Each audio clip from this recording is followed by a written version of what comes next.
Fenomena alam dan fenomena sosial yang terjadi di Nusantara tidak bisa dilepaskan terhadap kisah-kisah masa lalu yang biasanya dikaitkan dengan fenomena yang terjadi pada saat ini.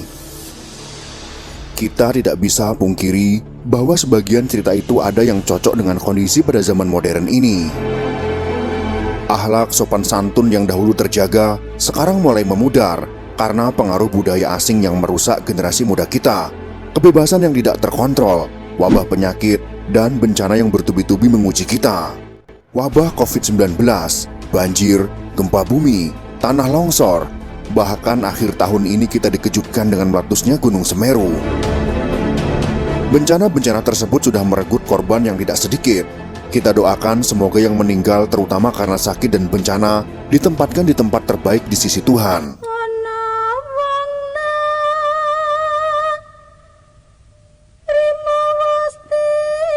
Jika kita mengingat tentang kisah yang penuh dengan filsafat ajaran moral dan toleransi, kita pasti teringat dengan kisah Syekh Subakir dan Sabdo Palon yang sudah sangat masyhur tersebut. Dari kisah ini bisa kita ambil pelajaran berharga tentang musyawarah yang terjadi antara ulama penyebar agama Islam dan tokoh yang dianggap mempresentasikan penguasa atau penjaga tanah Jawa yang berusaha mempertahankan adat, budaya, dan agama yang terlebih dahulu ada di tanah Jawa. Dalam kisah itu diceritakan bagaimana Sabdo Palon sang penjaga tanah Jawa memberikan kesempatan kepada Syekh Subakir untuk menyebarkan ajaran Islam, tetapi dengan syarat yang harus dipenuhi. Jika syarat tersebut tidak dipenuhi, Sabdo Palon mengancam akan membuat goro-goro di masa yang akan datang. Dan ternyata banyak masyarakat terutama orang Jawa yang mempercayai semua fenomena buruk yang terjadi tersebut adalah tanda bahwa janji Sabdo Palon akan segera terjadi. Masyarakat Jawa mengenalnya dengan Sabdo Palon Nagih Janji. Di antara ragam serat Jangka Jayabaya, salah satu versinya bercerita tentang Syekh Subakir dan peranannya dalam membangun peradaban bangsa manusia di Pulau Jawa. Hikayat Syekh Subakir ini juga tersebut dalam tulisan lontar kuno yang diperkirakan ditulis oleh Kanjeng Sunan Derajat atau setidak-tidaknya oleh murid atau pengikut beliau. Syekh Subakir adalah seorang ulama yang berasal dari Persia. Beliau adalah generasi awal Wali Songo, penyebar Islam di tanah Jawa. Beliau dianggap sebagai orang yang paling berjasa dalam menyebarkan Islam di tanah Jawa. Diriwayatkan bahwa proses Islamisasi di Jawa mengalami hambatan, disebabkan kuatnya orang Jawa dalam memegang kepercayaan lama. Syekh Subakir datang ke tanah Jawa bersama Wali Songo generasi awal, setelah diperintahkan oleh Sultan Muhammad Al-Fatih di Istanbul, Turki. Kesembilan ulama ini mempunyai spesifikasi keahlian masing-masing. Ada yang ahli tata negara, ahli pengobatan, ahli tumbal, dan lain-lain. Wali 9 ini dibagi menjadi 3 kelompok dan ditempatkan pada 3 tempat, yakni di bagian barat, tengah, dan timur tanah Jawa.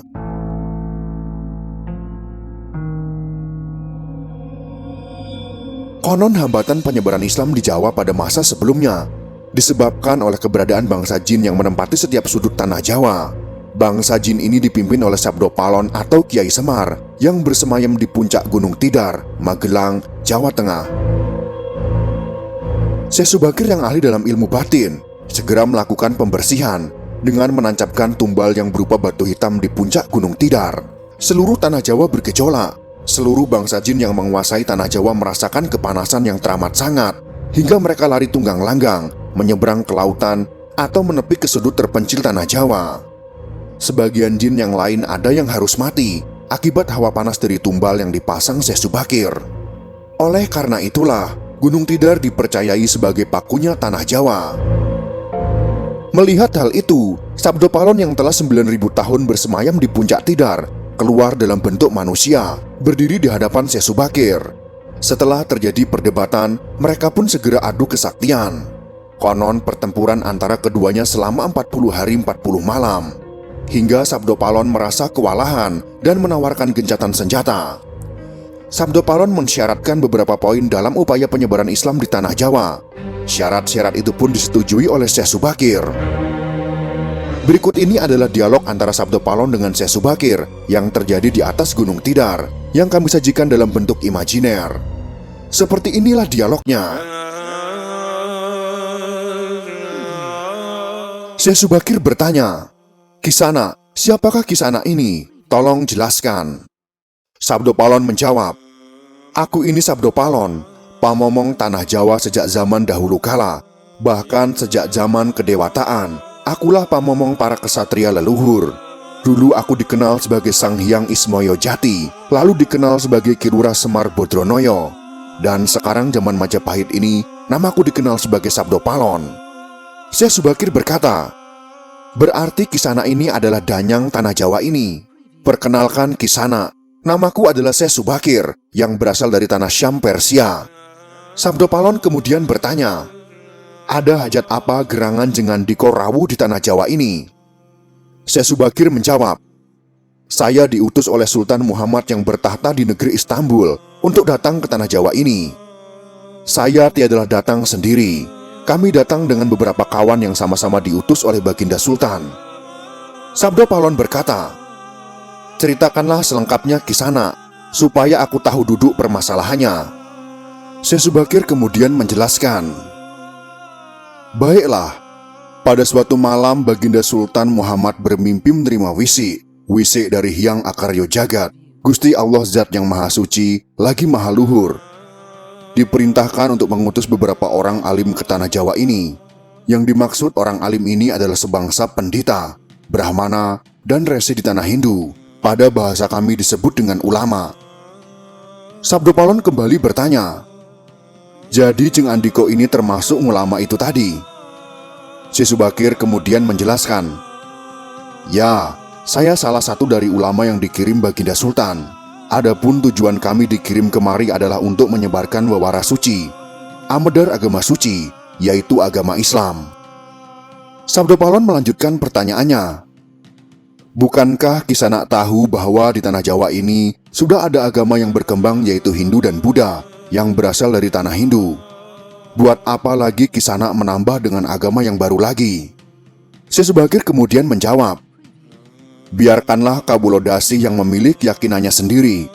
Bukankah Kisana sendiri sebagai danyangnya tanah Jawa lebih paham bahwa sebelum agama Hindu dan Buddha masuk ke tanah Jawa ini, di sini pun sudah ada Kapitayan.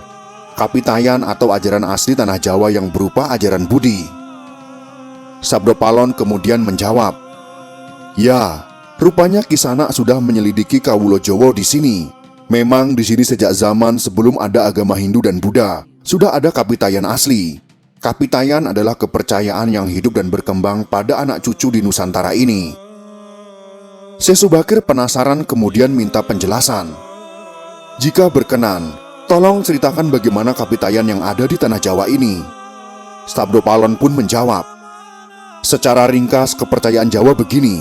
Manusia Jawa sejak dari zaman para leluhur dahulu kala meyakini ada Sang Maha Kuasa yang bersifat tan keno kinoyo ngopo, tidak bisa digambarkan bagaimana keadaannya.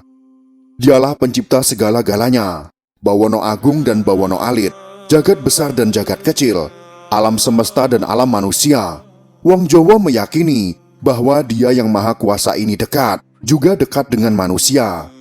Dia juga diyakini berperilaku sangat welas asih. Dia juga meyakini meliputi segala sesuatu yang ada. Karena itu masyarakat Jawa sangat menghormati alam sekelilingnya. Karena bagi mereka, semuanya mempunyai sukma. Sukma ini adalah sebagai wakil dari Dia yang Maha Kuasa itu. Jika masyarakat Jawa melakukan pemujaan kepada Sang Pencipta, mereka lambangkan dengan tempat yang suwung. Suwung itu kosong, namun sejatinya bukan kosong namun berisi Sang Maha Ada. Karena itu tempat pemujaan orang Jawa disebut Sanggar Pamujan. Di salah satu bagiannya dibuatlah sentong kosong, tempat atau kamar kosong, untuk arah pemujaan. Karena diyakini bahwa di mana ada tempat suwung, di situ ada yang maha berkuasa." Syekh Subakir kemudian berkata, "Nah, itulah juga yang menjadi ajaran agama yang kami bawa, untuk memberi ageman yang menegaskan itu semua. Bahwa sejatinya di balik semua yang mewujud ini, ada Sang Wujud Tunggal yang menjadi pencipta, pengatur, dan pengayom alam semesta. Wujud Tunggal ini dalam bahasa Arab disebut Al-Ahad. Dia maha dekat kepada manusia, bahkan lebih dekat Dia daripada urat leher manusianya sendiri. Ajaran agama kami menekankan budi pekerti yang agung, yaitu menebarkan welas asih kepada alam gumebyar, kepada sesama titah atau makhluk. Lihatlah Sang Danyang, Betapa sudah rusaknya tatanan masyarakat Majapahit sekarang. Bekas-bekas perang saudara masih membara, rakyat kelaparan, perampokan dan penindasan ada di mana-mana. Ini harus diperbaharui budi pekertinya. Sabdo Palon kemudian berkata, "Aku juga sedih sebenarnya memikirkan rakyatku. Tatanan sudah bubrah. Para pejabat negara sudah lupa akan dharmanya. Mereka saling sikut untuk merebutkan jabatan dan kemewahan duniawi. Para pandito juga sudah tidak mampu berbuat banyak. Orang kecil salang tunjang mencari pegangan. Zaman benar-benar zaman edan." Syekh Subakir kemudian berkata, "Karena itulah mungkin Sang Maha Jawata Agung menyuruh Sultan Muhammad Turki untuk mengutus kami ke sini. Jadi wahai Sang Danyang Tanah Jawa, izinkanlah kami menebarkan wewara suci ini di wewengkon kekuasaanmu ini." Sabdo Palon kemudian menjawab, "Baiklah jika begitu, tapi dengan syarat-syarat yang harus kalian patuhi." Syekh Subakir kemudian bertanya, "Apa kiranya syarat itu wahai Sang Danyang Tanah Jawa?" Sabdo Palon kemudian memaparkan syarat-syaratnya. Yang pertama, jangan ada pemaksaan agama, dharma atau kepercayaan. Yang kedua, jika hendak membuat bangunan tempat pemujaan atau ngibadah, buatlah yang bangunan luarnya nampak gaya Hindu Jawa, walau isi dalamannya Islam. Yang ketiga, jika mendirikan kerajaan Islam, maka ratu yang pertama harus dari anak campuran. Maksud campuran adalah jika bapaknya Hindu, maka ibunya Islam. Jika bapaknya Islam, maka ibunya harus Hindu. Yang keempat, jangan jadikan wong Jawa berubah menjadi orang Arab atau Parsi.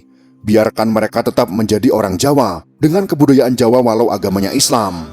Karena agama setahu saya adalah dharma, yaitu lelaku hidup atau budi pekerti. Hati-hati jika sampai orang Jawa hilang Jawanya, hilang kepribadiannya, hilang budi pekertinya yang adiluhung, maka aku akan datang lagi. Ingat itu, 500 tahun lagi jika syarat-syarat ini kau abaikan, aku akan muncul membuat goro-goro." Syekh Subakir kemudian menanggapi, "Baiklah, syarat pertama sampai keempat aku setujui.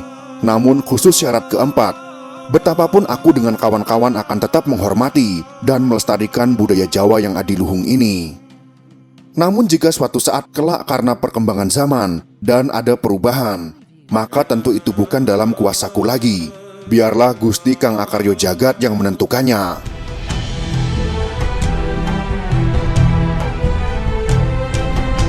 Itulah dialog yang terjadi antara Syekh Subakir dan Sabdo Palon.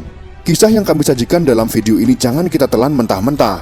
Akan tetapi ada hikmah dan pesan yang dapat kita ambil dari dialog tersebut, bahwa penyebaran agama Islam tidak pernah dilakukan dengan paksaan di tanah Jawa, serta tidak membuang adat dan kebudayaan yang telah ada dan dijalankan oleh masyarakat Jawa, asal tidak bertentangan dengan agama. Mungkin karena dialog ini, para ulama menyebarkan agama Islam dengan kearifan lokal, sehingga agama Islam dapat diterima oleh masyarakat Jawa dan menjadi agama mayoritas yang dianut oleh orang Jawa. Yang jelas bahwa kisah tersebut mengandung filsafat yang sangat luar biasa dan sangat relevan sampai saat ini, bahwa penyebaran agama tidak boleh dengan paksaan, menyaring segala bentuk faham, ideologi, budaya luar yang masuk ke tanah Jawa, agar orang Jawa tidak hilang Jawanya, yang akan terus mempertahankan adat dan tradisi sampai kapanpun. Semoga kisah ini bisa bermanfaat untuk kita semua. Jika kalian suka dengan video ini, silahkan berikan jempol ke atas. Dan jika kalian menganggap video ini bermanfaat, maka bagikanlah untuk teman-teman Anda yang lain. Terima kasih sudah menonton.